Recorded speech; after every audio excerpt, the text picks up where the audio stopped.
झुकला औरंग्या म्हणे कैसा हा छावा, झुकला औरंग्या म्हणे कैसला हा छावा, असा मर्द मराठा पुन्हा पुन्हा जन्माला यावा, असा मर्द मराठा पुन्हा पुन्हा जन्माला यावा.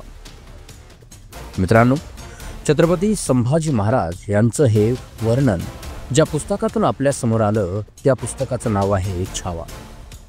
लेखक शिवाजी सावंत यांनी लिहिलेलं हे पुस्तक आजही मराठी माणसाच्या हृदयात आहे.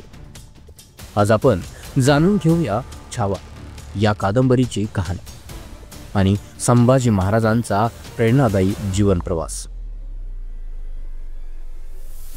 छत्रपती शिवाजी महाराजांचे सुपुत्र संभाजी महाराज, त्यांच्या जीवन प्रवासाला सुरुवात होते ती राजघराण्यात.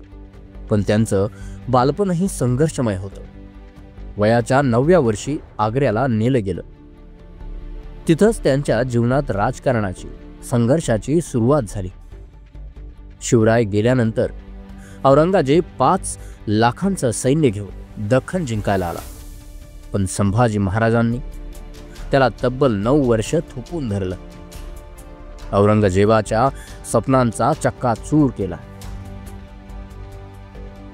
शिवाजी सावंत यांनी 1972 साली छावा लिहायला घेतलं.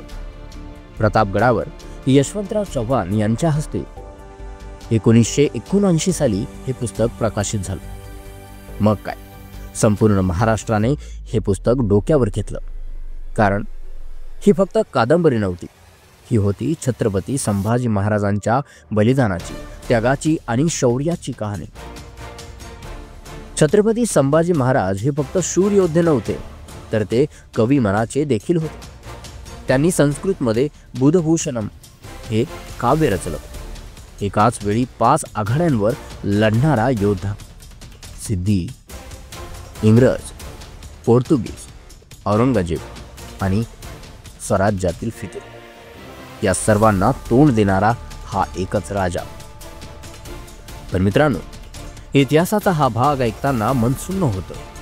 फितुरीमुळे शंभूराजे पकडले गेले, त्यांच्यावर अमानुष अत्याचार झाले, पण शेवटच्या क्षणापर्यंत त्यांनी छत्रपती शिवरायांचा अभिमान आणि हिंदवी स्वराज्याची शान जपली. औरंगजेबासमोर मस्तक झुकवलं नाही.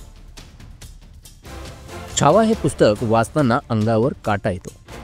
प्रत्येक वाक्य तुमच्या हृदयाला भेटतं. संभाजी महाराज फक्त एक राजा नव्हते, तर ते स्वराज्याचे रक्षण करणारे रक्षणकर्ते, स्वराज्य रक्षक होते. आजच्या तरुण पिढीला त्यांचा इतिहास माहिती असणं खूप गरजेचं आहे. आणि म्हणूनच मित्रांनो, प्रत्येकानं छावा हे पुस्तक एकदा तरी वाचावं.